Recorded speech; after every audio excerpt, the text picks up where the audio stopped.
Bismillahirrahmanirrahim. Assalamualaikum warahmatullahi wabarakatuh. Alhamdulillahi rabbil alamin. Wabihi nasta'inu ala umri dunya waddin. Sallallahu ala nabiyyina Muhammadin wa ala alihi wa sahbihi ajma'in. Amma ba'd.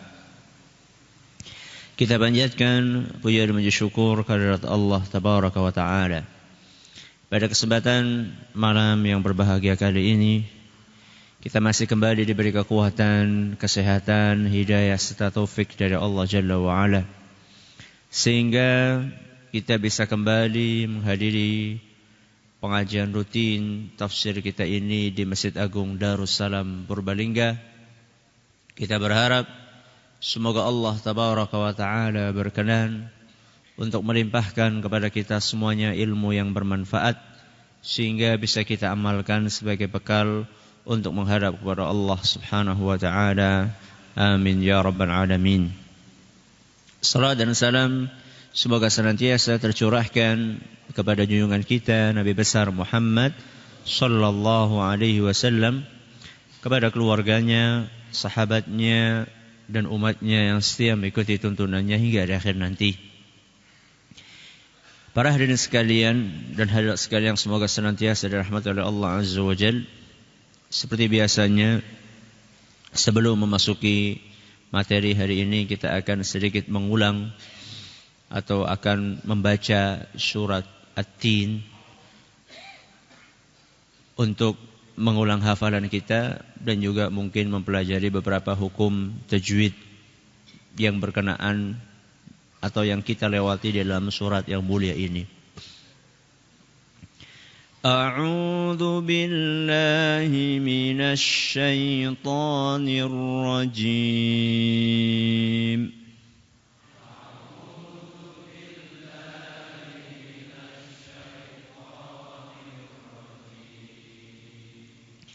Bismillahirrahmanirrahim.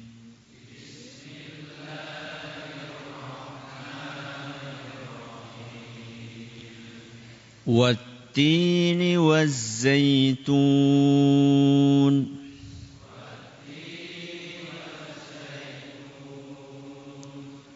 وطور سينين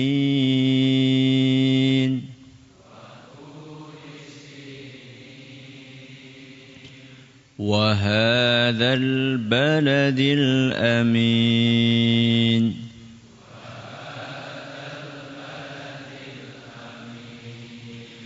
لقد خلقنا الإنسان في أحسن تقويم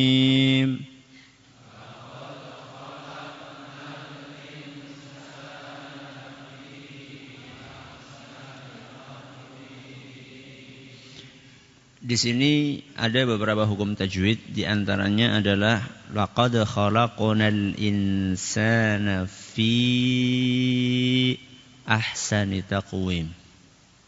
Fi ahsani taqwim. Ini dalam ilmu tajwid namanya mad jaiz munfasil. Apa namanya? Mad jaiz munfasil. Mad jaiz munfasil itu apa? Mad jaiz munfasil itu kalau ada mad tabi'i ketemu dengan hamzah qata'. Ya. Laqad khalaqnal insana fi itu kan mad tabi'i. Kemudian ada hamzah di mana? Ahsani. Ya, kalau nggak ketemu dengan hamzah ini akan dibaca dua harakat. Tapi karena ketemu dengan hamzah qata' tadi akan dibaca panjang 4-5 harakat. Apa arti jaiz? Apa arti jaiz? Boleh. Jaiz itu artinya boleh. Mad jaiz munfasil. Kenapa dikatakan jaiz? Kata para ulama, karena kondisi yang seperti ini fleksibel panjangnya. Boleh dibaca 4 sampai 5, boleh juga cuma dibaca 2. Boleh juga dibaca berapa? 2. Kalau 2 gimana? Laqad khalaqnal insana fi ahsani taqwim. Cuma apa? Jadi kalau misalnya ada orang baca kayak gitu, salah gue, aja kayak gue. Itu boleh. Jadi boleh dibaca 2, ya, boleh dibaca 4 sampai 5. Laqad khalaqnal insana fi ahsani taqwim. Coba.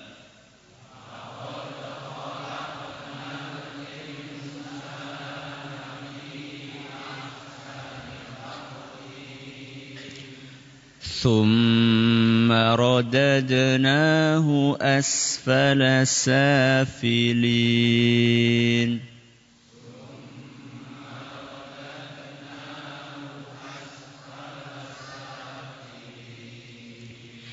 إلا الذين آمنوا وعملوا الصالحات فلهم أجر غير ممنون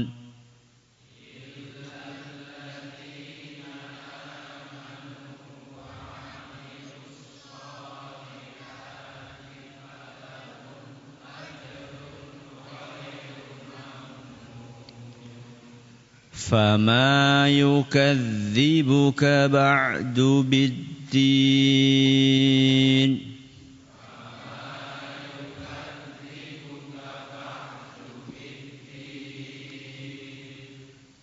huruf dalnya orang Arab, ya, itu bukan dal, tapi apa? Dal, ya. Kalau bahasa Jawanya itu lebih dekat kepada dadi. Sida mangkat apa ora? Sida. Bukan apa? Sida mangkat apa ora? Bukan ini dadaku, mana dadamu. Kalau orang Arab itu huruf dalnya bukan dada, tapi apa? Dadi. Sida mangkat apa ora, dadi mangkat apa ora. Berarti tadi sampai mana? Fama yukadzibuka ba'du biddin. Yang keliru yang gimana? Fama yukadzibuka ba'du biddin. Itu kurang pas. Yang betul fama yukadzibuka ba'du biddin. Fama yukadzibuka ba'du biddin.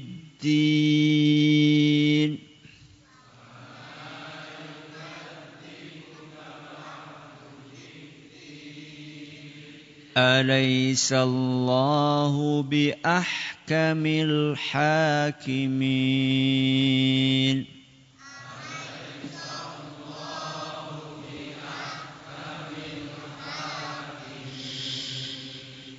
Jamaah sekalian kami hormati, para hadirin hadirat sekalian yang semoga senantiasa dirahmati oleh Allah, para pendengar Radio Insani 102.2 FM di Purbalingga dan sekitarnya, para pendengar Radio Roja di Jakarta, di Bandung, di Lampung, di Berau, dimanapun Anda berada, Radio Bas FM Sorotego dan sekitarnya, radio kita di Cirebon dan sekitarnya, Radio Al-Hikmah di Banyuwangi dan sekitarnya, juga radio-radio lainnya yang ikut merelay acara ini, serta para pemirsa Yufi TV yang semoga senantiasa dirahmati oleh Allah Subhanahu wa taala.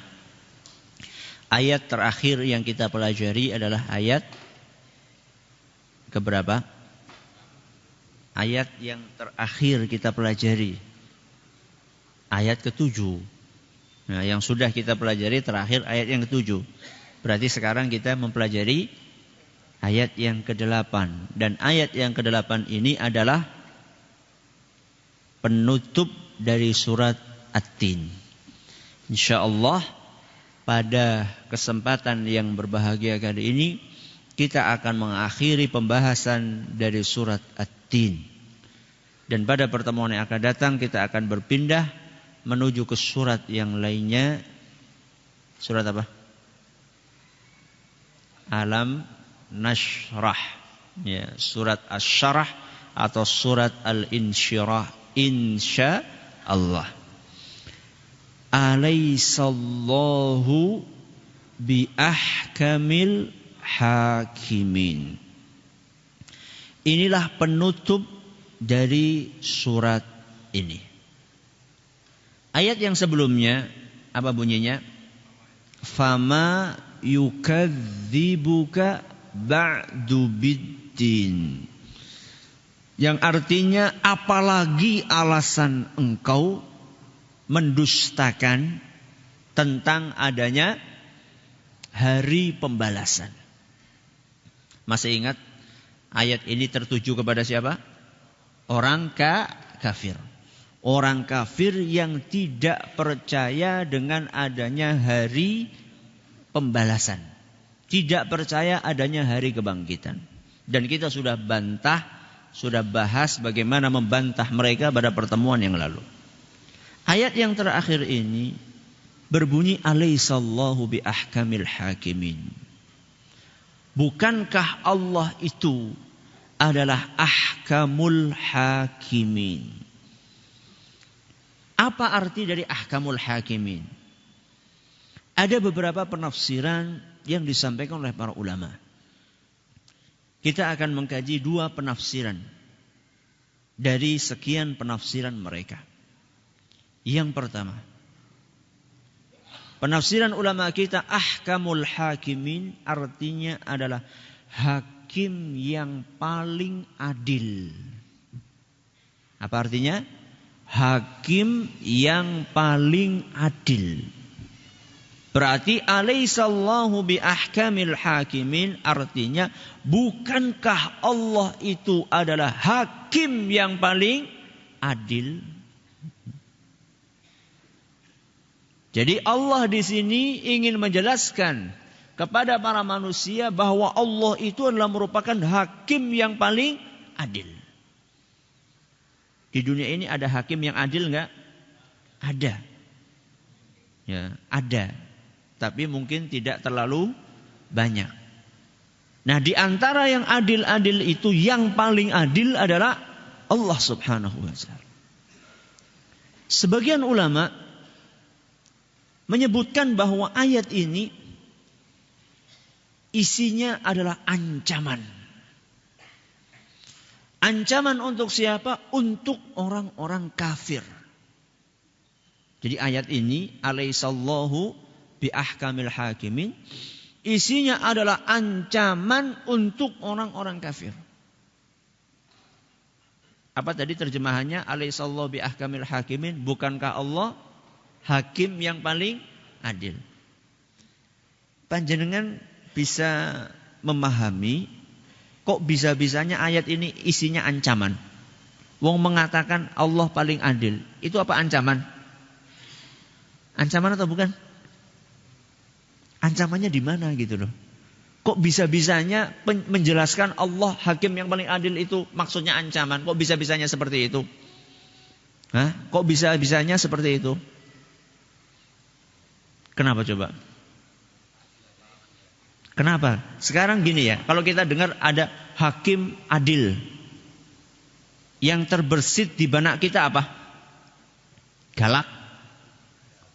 Tegas? Apa maksudnya tegas di sini? Betul sekali. Kalau salah, ya salah. Kalau benar, ya benar. Kalau jahat, ya dikasih hukuman. Kalau tambah jahat, hukumannya tambah berat. Itu kan hakim yang adil. Sekarang gini. Kalau ada koruptor, dikasih hukuman 6 bulan, dipotong masa tahanan, dikasih remisi, tambah gerasi. Sedangkan pencuri sandal Dikasih hukuman 1 tahun tanpa remisi, tanpa potongan tahanan, tanpa gerasi. Misalnya, ini cuma misalnya tok lah. Sandalnya larang. Ini kira-kira menurut kita hakimnya adil enggak? Enggak adil. Enggak adil. Ya. Jadi hakim yang adil adalah hakim yang memberikan hukuman sesuai dengan tingkat kesalahan. Kalau memang tidak bersalah maka dibebaskan. Itu kan hakim yang adil. Nah, Allah Subhanahu wa taala adalah merupakan hakim yang paling adil. Setiap orang yang melakukan kebaikan maka akan diganjar pula dengan kebaikan. Dan setiap orang yang melakukan kejahatan akan diganjar dengan keburukan. Orang yang baik, yang beriman masuk surga. Orang yang buruk akhlaknya, yang jahat, yang tidak beriman masuk neraka. Adil enggak? Sangat adil. Nah sekarang kejahatan yang paling jahat apa? Kesyirikan dan kekufuran. Kejahatan yang paling jahat di sisi Allah adalah kesyirikan dan kekufuran. Kesyirikan dan kekufuran ini lebih jahat dibandingkan korupsi. Bukan berarti korupsi itu tidak jahat. Korupsi jahat. Bahkan jahat banget. Tapi ada yang lebih parah dibandingkan korupsi. Apa itu? Kekufuran. Kekufuran terhadap Allah Subhanahu wa taala, kesyirikan. Maka ketika Allah Subhanahu wa taala mengatakan alaihissallahu biahkamil hakimin, ini artinya Allah Subhanahu wa taala akan memberikan hukuman yang paling berat untuk orang-orang kafir. Orang-orang kafir di antara mereka, di antara spesiesnya sudah disebutkan di ayat yang sebelumnya. Fama yukadzibuka ba'du biddin. Tidak percaya hari kiamat. Maka jangan heran kalau sebagian ulama mengatakan bahwa ayat ini isinya adalah ancaman. Hati-hati orang kafir. Jangan dipikir kalian itu nanti tidak mendapatkan balasan atas perbuatan kalian. Dan itu sudah sunnatullah di muka bumi ini. Yang baik sama yang jahat mesti dibedakan. Yang beriman sama yang tidak mesti dibedakan. Sekarang kalau misalnya ada orang menyamakan yang baik sama yang buruk, ini kira-kira orang zalim atau tidak? Zalim. Contoh, ada bos, karyawan yang rajin, urung mangsane mangkat wis mangkat. Wis mangsane bali urung bali. Setiap hari masuk, sakit masuk, gak sakit apalagi. Sakit aja masuk. Ini karyawan namanya si A. Yang kedua karyawan namanya si B. Wis mangkate awan, baline gasik. Sering bolos. Gak sakit aja bolos, apalagi sakit. Sakit apa? Panu. Gak masuk kerja. Kalau bosnya ini menyamaratakan bonus kepada si A dan si B ini, kira-kira bos ini adil atau tidak? Zalim. Orang yang baik sama yang buruk kok disamakan? Orang yang taat, yang rajin sama yang malas kok disamakan? Dan di dalam Al-Quranul Karim banyak sekali ayat-ayat yang menegaskan bahwa Allah itu tidak akan menyamakan antara orang yang baik dan orang yang jahat. Orang yang beriman dan yang tidak beriman. Di antaranya firman Allah Subhanahu wa taala surat Shad. Surat Shad ayat 28. Dalam surat Shad ayat 28 Allah Subhanahu wa taala berfirman, "Am naj'alul ladzina amanu wa 'amilus shalihati kal mufsidina fil ard?" Apakah pantas bagi kami di sini siapa? Allah. Apakah pantas bagi kami memperlakukan orang-orang yang beriman dan beramal soleh sama dengan orang-orang yang melakukan kerusakan di muka bumi? Ini pertanyaan dari Allah. Apakah pantas Allah itu menyamakan, memperlakukan sama antara orang yang beriman dan beramal soleh dengan orang-orang yang melakukan kerusakan di muka bumi? Pantas atau tidak? Gak pantas. Maling karo ya jangan ustadz lah. Maling sama guru teladan misalnya. Pantas atau tidak disamakan? Gak pantas. Tidak pantas disamakan antara maling dengan non maling. Ya. Antara orang yang tiap hari kerjanya cuma tidur aja, ya, malas maksudnya, dengan orang yang setiap hari bekerja tekun beribadah kepada Allah, gak sama, ya. Dan gak pantas untuk disamakan. Am naj'alul muttaqina kal fujjar, kata Allah Subhanahu wa taala. Dan apakah pantas kami samakan antara orang-orang yang bertakwa dengan orang-orang yang jahat? Gak pantas, ya. Makanya ayat ini merupakan bantahan telak untuk orang-orang yang mengatakan semua agama sama. Yang lebih parah lagi, semua agama baik. Ya gak mungkin lah sama. Kenapa? Karena agama Islam adalah agama yang bersumber wahyu dari Allah Subhanahu wa taala. Dan Allah itu mungkin keliru atau tidak? Tidak mungkin keliru. Sedangkan agama-agama yang lain banyak yang sumbernya itu hasil olah pikirannya siapa? Manusia. Mungkin salah enggak? Manusia itu kan tempatnya salah dan alpa. Masa mau disamakan aturan bikinan manusia sama aturan yang diturunkan oleh Allah? Ya enggak sama lah, enggak mungkin sama. Orang-orang yang seperti itu sama saja menyamakan antara sesuatu yang jelek sama yang buruk. Ya. Ini satu ayat. Ayat yang lain Allah menyebutkan, Am hasibal ladzina ijtarahus sayyiati an naj'alahum kal ladzina amanu wa 'amilus shalihat. Apakah orang-orang yang melakukan kejahatan mereka mengira bahwa kami, yaitu Allah, akan memperlakukan mereka sama dengan orang-orang yang beriman dan beramal saleh. Jadi orang-orang itu ngira bahwasanya kami ini sama saja nanti di akhirat. Oh, enggak akan sama. Sawa'an mahyahum wa mamatuhum. Mereka mengira bahwa kehidupannya orang yang jahat dengan kehidupannya orang yang beriman itu sama. Enggak mungkin sama. Hidupnya enggak sama, matinya enggak sama, akhiratnya juga enggak sama. Orang yang beriman kehidupannya akan tenang. Orang yang beriman kehidupannya tidak akan tenang. Walaupun kelihatannya mereka itu seperti senang. Coba saja perhatikan. Maaf, orang-orang yang terjerat obat-obatan terlarang. Orang-orang yang senang fly. Apa fly?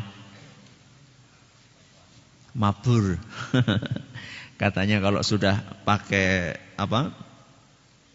suntik itu sudah lupa seluruh masalah. Ya iyalah, wong lagi mendem ya kelalen. Nek mendem wis ilang, tambah masalahnya tambah banyak. Naudzubillahi min dzalik. Kalau orang sudah kecanduan obat-obatan seperti itu, kalau tidak minum atau tidak nyuntik sudah sakit sekali. Sehingga naudzubillahi min dzalik ada sebagian dari mereka kalau sudah enggak punya apa-apa lagi untuk beli, sudah semuanya dijual, mobilnya dijual, bahkan naudzubillahi min dzalik mungkin istrinya juga dijual. Ya, rumahnya dijual, sudah enggak punya apa-apa lagi. Apa yang mereka lakukan? Ambil cutter, darahnya sendiri, kulitnya sendiri diseset kemudian minum darahnya sendiri. Karena di darahnya itu ada apanya? Ada obat-obatan terlarangnya. Sehingga saking gak bisa minum darahnya sendiri. Baru puas. Berarti mirip apa ini? Vampir. Dracula. Kayak gini tenang hidupnya. Gak mungkin. Sawa'an mahyahum wa mamatum. Apakah akan sama kehidupan orang yang beriman dengan yang tidak? Gak akan sama. Mamatuhum, matinya juga gak akan sama. Orang yang beriman dan bertakwa kepada Allah, matinya akan gampang. Orang yang tidak beriman kepada Allah, matinya akan sulit dan kesakitan. Sering saya itu ya berkali-kali lah menyaksikan orang-orang yang subhanallah matinya sulit. Macam-macam. Ada yang katanya panas. Saya tanya sama keluarganya, ini bisa sholat enggak? Enggak pernah. Oh, pantes. Ya, sudah minta untuk disirami air, panas. Ada yang di sini kesakitan, sakit. Nas'alullah salamah wal afiyah. Makanya diumpamakan oleh Rasulullah SAW, orang-orang yang beriman itu ketika nyawanya dicabut, keluarnya itu seperti apa?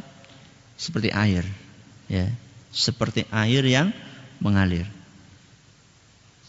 Saya kasih contoh, basah nantinya, diminum, nggak kelihatan nantinya. Ya, Bismillah. Jadi seperti air yang dialirkan, mudah. Sering orang cerita. Orang meninggal dunia itu hanya seperti helaan nafas saja, kayak wong ambekan. Sudah. Subhanallah. Gak akan sama. Ya. Orang-orang yang menganggap sama, kata Allah Subhanahu wa taala, sa'a ma yahkumun. Alangkah jelek penilaian mereka.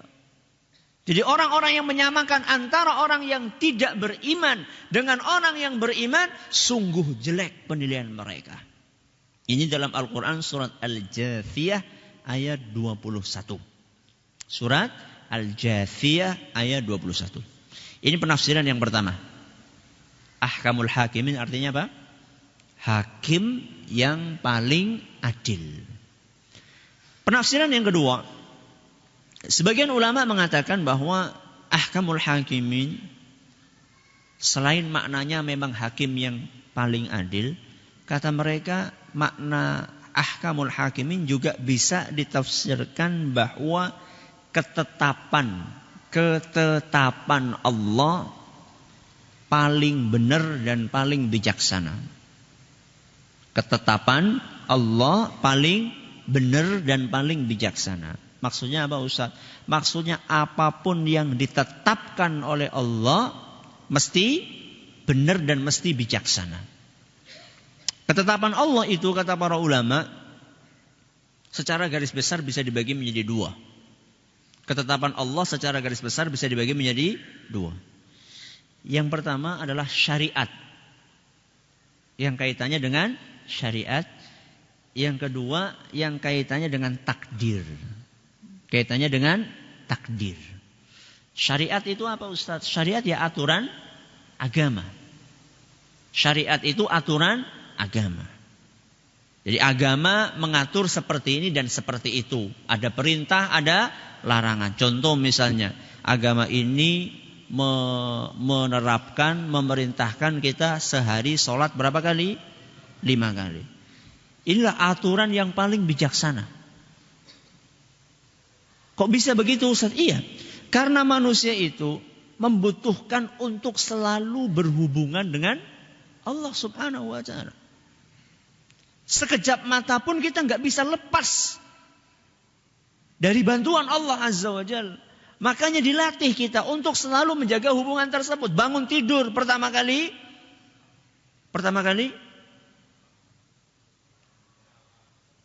baca doa dulu. Setelah baca doa terus apa doanya? Alhamdulillahilladzi ahyana ba'dama amatana wa ilaihin nusyur. Terus baca doa lagi. Apa? Bismika Allahumma turu maning. Alhamdulilladzi ahyana ba'da ma amatana wa nusyur. Terus wudu, ya buang air kecil, wudu dan seterusnya. Terus setelah itu kemudian sholat. Jadi kita mengawali hari kita dengan duduk bersimpuh di hadapan Allah Subhanahu wa taala. Menunjukkan bahwa kita ini enggak mungkin bisa lepas dari bantuan dan pertolongan Allah. Begitu bangun pertama kali sholat. Setelah itu kemudian melakukan pekerjaan. Ketika sudah 1 hari kerja, otak mulai panas. Otak mulai capek. Maka butuh refreshing. Butuh refreshing. Butuh sesuatu untuk menyejukkan kepala ini. Butuh sesuatu untuk menyadarkan kita dari hubbud dunia. Cinta kepada dunia. Cinta buta kepada dunia. Akhirnya dipanggil kita oleh muadzin. Kemana? Ke masjid. Sholat. Otak yang sudah panas, adem lagi. Terus habis itu ngapain? Kerja lagi. Ya enggak apa-apa, kerja lagi. Yang sudah selesai kerja istirahat. Begitu istirahat, lagi enak-enaknya istirahat, kemudian kita disuruh bangun. Sholat apa? Asar. Diingatkan bahwa istirahat, tidur itu jangan kelamaan. Ya. Seperlunya saja tidurnya. Kemudian kita sholat. Dan begitu seterusnya. Jadi setiap aturan agama Allah buat adalah paling benar dan paling bijaksana. Termasuk juga aturan-aturan yang kaitannya dengan permasalahan-permasalahan keseharian kita. Contoh kaitannya dengan warisan. Ini sering saya sampaikan. Warisan di dalam agama Islam menurut sebagian orang yang pengetahuannya terbatas. Mereka mengatakan Islam itu tidak adil. Masa laki-laki jatahnya 2, wanita jatahnya 1. Loh itu ada dalam Al-Quran. Lah jadi siapa? Al-Quran menyebutkan seperti itu. Dalam surat An-Nisa ayat 11. Dalam surat An-Nisa ayat berapa? 11. Lidzakari mithlu hadzil unthayain. Jatahnya laki-laki itu 2 kali lipat jatahnya perempuan. Berarti kalau laki-laki jatahnya 2.000 perak, perempuan 1.000. Lah beda 1.000 iki jarene ibu-ibu. Iya, gue nek warisane 3.000, Bu. Nek warisane 3.000. Kalau warisannya 3.000, panjenengan mungkin beda 1.000 ora apa-apa. Tapi nek warisane 300 juta, yang satu dapat 200 juta, yang satu dapat 100 juta. 100 juta banyak enggak? Banyak. Tapi kerasa sedikit karena membandingkan dengan 200 juta. Kerasa sedikit karena membandingkan dengan 200 juta. Sekarang warisannya 3M. Berapa? 3M. Laki-laki dapat berapa? 2M. Yang perempuan 1M. Banyak enggak 1M? Banyak. Tapi protes karena ngelihat yang 2M. Allah Subhanahu wa taala ketika menentukan seperti ini, alaihissallahu bi ahkamil hakimin. Allah itu ketetapannya paling benar, paling bijak. Mesti benar, enggak mungkin salah. Kenapa Ustaz? Banyak hikmah yang disebutkan oleh para ulama. Kok bisa-bisanya laki-laki dapat 2, perempuan dapat 1? Kata sebagian ulama, karena laki-laki akan menjadi kepala rumah tangga. Sedangkan perempuan akan menjadi anggota rumah tangga. Berarti laki-laki itu akan menanggung dirinya dan anggota keluarganya, istrinya, anak-anaknya. Kalau perempuan ditanggung sama orang lain. Antara yang menanggung sama yang ditanggung sama enggak? Ya beda. Makanya warisannya pun beda. Karena yang satunya menanggung, yang satunya ditanggung. Alaihissallahu biahkamil hakimin. Allah itu mesti, ketetapannya mesti baik, mesti benar, mesti bijak. Makanya kalau misalnya kita membaca syariat, ada dalam Al-Quran, ada dalam hadis Nabi SAW, yakin itu mesti benar. Contoh yang lain, aturan dalam Al-Quran. Walakum fil qisasi hayatun ya ulil albab. Di dalam agama kita itu ada hukum namanya qisas. Apa? Qisas.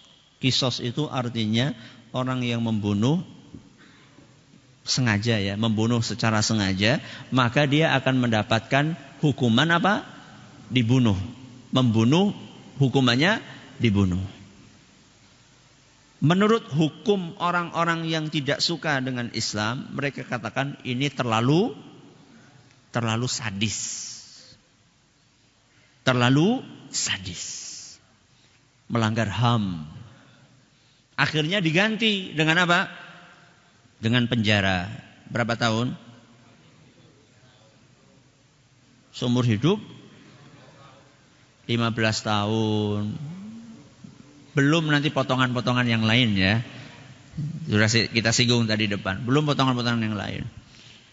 Banyak enggak atau ada enggak orang yang membunuh setelah keluar penjara bunuh lagi? Ada enggak? Bukan ada, tapi banyak. Bahkan tambah pinter, tambah sadis. Karena di penjara ketemu dengan pembunuh yang lebih sadis lagi. Akhirnya sinau bagaimana cara bunuh yang lebih sadis. Lagi pula orang ketika akan membunuh, lah paling di penjara semene.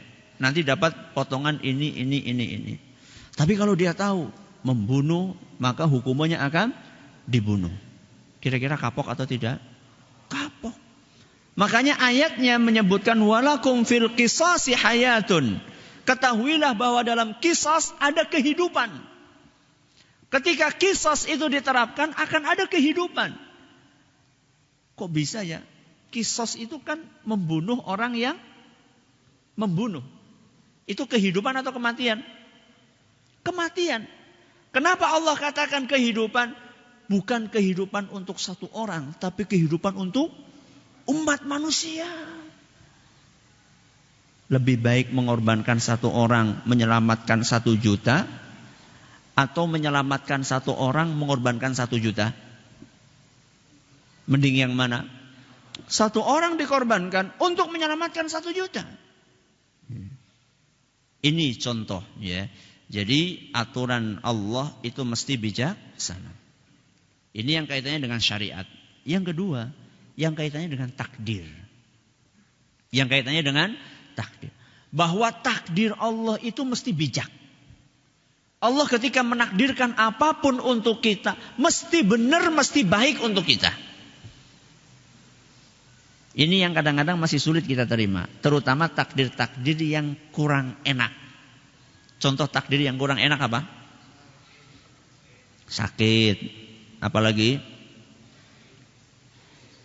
Miskin. Apalagi? Kepaduk. Kepaduk itu enak enggak? Enggak enak. Tapi ada enggak hikmahnya? Ada. Apa hikmahnya? Hati-hati. Terus apa lagi? Macam-macam ya, mungkin sandalnya hilang ya. Mungkin panjenengan kan mudah-mudahan habis ini enggak ada yang hilang ya. Sandal sudah dipisah, satu di sini, satu di sana. Misalnya, karena sandalnya apik sih ya. Akhirnya satu ditaruh di sini, ternyata hilang juga. Begitu cari enggak ada. Subhanallah, sandal wis dipisah hilang bae. Hikmahnya apa? Hikmahnya apa kira-kira? Ngomong subhanallah. Ketika sandal ini kan, subhanallah, sandal wis dipisah hilang bae. Dapat apa? Subhanallah. Dapat pahala enggak itu? Pahala. Kalau sandalnya enggak hilang, subhanallah enggak? Masa Arab subhanallah dadakan nunggu Sandal hilang. Hikmah satu, subhanallah. Hikmah yang lain apa? Berdoa kepada Allah, ya Allah, mudah-mudahan diberi ganti yang lebih baik. Doa pahala atau bukan? Pahala. Ya. Jadi setiap apa yang kita alami di muka bumi ini, walaupun itu kelihatannya tidak enak, itu mesti ada hikmahnya. Dan itu adalah bagian dari takdir Allah. Dan mesti baik takdirnya Allah subhanahu wa ta'ala. Makanya dalam sebuah hadis yang diriwayatkan oleh Imam Ahmad, dan hadis ini dinyatakan sahih oleh Imam Ibn Hibban dan Syekh Al-Albani, Nabi kita SAW bersabda, Inna Allah la yaqdi lil mu'mini qada'an illa kana khairan lahu. Allah itu tidak akan menakdirkan sesuatu untuk mukmin melainkan takdir itu pasti baik untuk dia. Pasti baik untuk dia. Walaupun saat ini kita belum tahu baiknya di mana. Contoh misalnya, orang mengejar jabatan. Ya, mengejar jabatan. Entah di pabrik, entah di mana, instansi apa. Dia pengennya jabatan itu dia dapat. Ternyata Allah menakdirkan itu jabatan tidak dia dapat. Diambil sama orang lain. Sakitnya di mana? Ya. Sakit, hatinya sakit. Tapi ketahuilah, pasti itu baik. Apa Ustadz baiknya? Oh mungkin kalau sampai memegang jabatan itu dia lupa dengan sholatnya. Mungkin tidak? Mungkin. Makanya kan banyak orang-orang yang jabatannya tinggi terus jadi lupa sholat. Dan masih banyak yang lain-lainnya. Ini yang dapat kami sampaikan pada kesempatan kali ini. Dan dengan berakhirnya tafsir ayat ini kita mengakhiri pula tafsir surat At-Tin. Dan sebelum saya tutup, insya Allah kalau tidak ada halangan, saya akan mulai mengisi pengajian rutin bulanan. Ya, pengajian rutin bulanan di Masjid 17. Tahu Masjid 17? Masjid 17, nggak tahu. Di Purwokerto, ya, di depan geriatri. Rumah sakit apa? Geriatri. Itu jalan apa itu? Ya, Sekolah Muhammadiyah, ya, Jalan Dokter Angka di depan masjid apa? Di depan geriatri, namanya Masjid 17, ya. Setiap malam Ahad ketiga. Setiap malam Ahad ketiga. Ba'da maghrib sampai Isya. Temanya Tazkiyatun Nufus. Tema umumnya Tazkiyatun Nufus, insyaallah. Setiap malam Ahad ketiga ba'da maghrib sampai Isya. Mulai bulan ini tanggal 17. Tanggal 17 kok pas sekali ya. Ya, wallahu taala ala wa alam. Monggo terutama yang di Purwokerto dan sekitarnya untuk menghadiri kajian tersebut. Semoga bermanfaat buat kita semuanya. Terima kasih atas perhatiannya, mohon maaf atas segala kurangannya. Untuk tanya jawab sementara